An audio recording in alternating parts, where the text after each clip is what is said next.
जो अक्सर बोलते बोलते शायद धर्म शब्द का मतलब भूल जाते हैं, जो अक्सर धर्म की बात करते करते कट्टर बातें करने लगते हैं और इस बात पर विवादों का ऐसा तूफान आ जाता है कि मूसलाधार राजनीति होने लगती है। नाम है तौकीर रजा। ये नाम आपने पहले भी कई बार सुना होगा और यकीन मानिए जब भी ये नाम सुना होगा किसी ना किसी विवादित और नफरत भरे बयान की वजह से ही सुना होगा।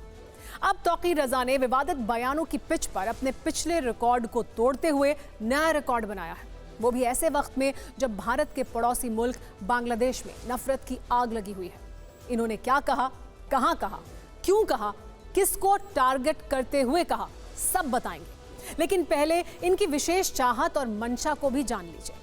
IMC यानी इत्तेहाद मिल्लत काउंसिल के अध्यक्ष तौकीर रजा चाहते ये हैं कि देश में सेंट्रल कुर्बानी बोर्ड बने। आपको सुनकर आश्चर्य भी हो रहा होगा, आखिर एक धर्म गुरु की ये कैसी चाहत है। तौकीर रजा ने कहा है कि देश में एक मुस्लिम सेंट्रल बोर्ड बनना चाहिए जिसमें ऐसे लोग शामिल हों जो कुर्बानी देने का जज्बा रखते हों, जिसके फैसले को कभी मुसलमान आंख बंद करके मान लें।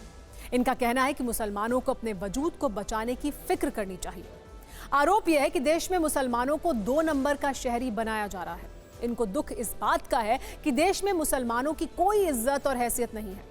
ये इस बात को लेकर अत्यंत दुखी हैं कि मुसलमानों पर लव जिहाद के आरोप लगते हैं और सबसे ज्यादा दुखी इस बात को लेकर हैं कि ये देश गैर जिम्मेदार हाथों में चला गया है। मुंबई में एक कार्यक्रम में तौकीर रजा ने इस तरह के विवादित बयान दिए। इस कार्यक्रम में तौकीर रजा के साथ समाजवादी पार्टी के नेता अबू आजमी भी शामिल थे। इनके अलावा देश के कई मुस्लिम धर्मगुरु भी थे। कार्यक्रम का नाम था मुस्लिम लीडरशिप समिट 2024। इसकी अध्यक्षता मौलाना खलीलुर रहमान सज्जाद नौमानी नदवी ने की थी। मुस्लिम वेलफेयर एसोसिएशन की ओर से इसका आयोजन किया गया था। मुख्य रूप से इस कार्यक्रम के 3 मकसद थे। पहला, मुस्लिम समुदाय में प्रतिनिधित्व, दूसरा, मुसलमानों का सशक्तिकरण और तीसरा, मुस्लिम समुदाय की प्रगति। ऐसे कार्यक्रम से किसी को कोई आपत्ति नहीं होनी चाहिए क्योंकि प्रतिनिधित्व, सशक्तिकरण और प्रगति का अधिकार मुस्लिम समुदाय को भी है। लेकिन चिंता की बात यह है कि ऐसे मंच का एजेंडा और नैरेटिव तौकीर रजा जैसे लोग हाईजैक कर लेते हैं। उनका पूरा बयान सुनिए, इसके बाद विवादों वाला पूरा इतिहास भी हम आपको बताएंगे। तजवीज रखता हूं कि एक सेंट्रल कमेटी बनाई जाए, बोर्ड बनाया जाए जिसमें तमाम जिम्मेदार बावकात जो शख्सियात हैं और जिनके बारे में ऐसा महसूस होता है कि इनमें मिल्लती जज्बा है, मिल्लत के लिए काम करने का शौक है और मिल्लत के लिए कुर्बानी देने का जज्बा है।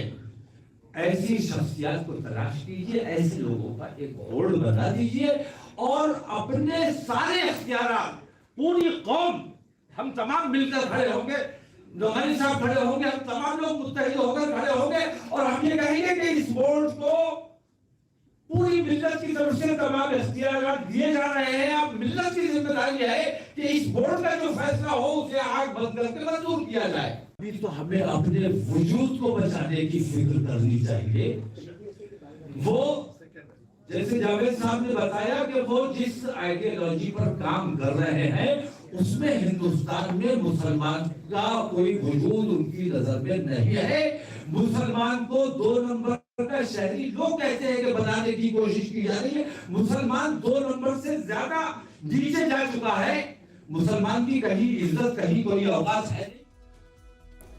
तौकीर रजा के बयान पर तीखी प्रतिक्रिया देखने को मिल रही है। नेताओं से लेकर मुस्लिम धर्म गुरु तक इसे अपने अपने हिसाब से मुद्दा बना रहे हैं। बीजेपी के नेता तौकीर रजा को पाकिस्तान और बांग्लादेश वाली नसीहत दे रहे हैं, वहीं कई मुस्लिम धर्मगुरु इस बयान को सही बता रहे हैं।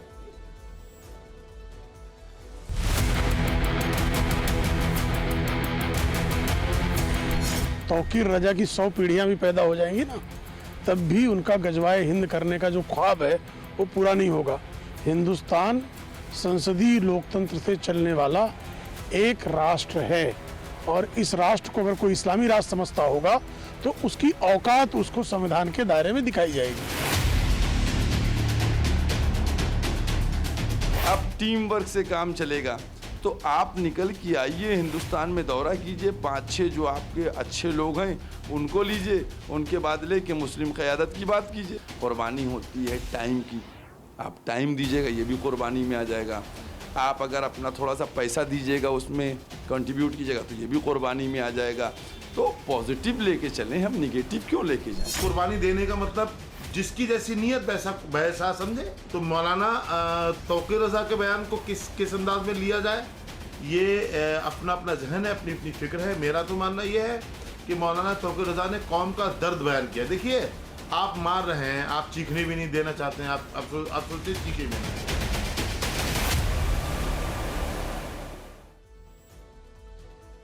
लेकिन ये पहली बार नहीं है जब तौकीर रज़ा की जुबान से ऐसे शब्द निकले हैं।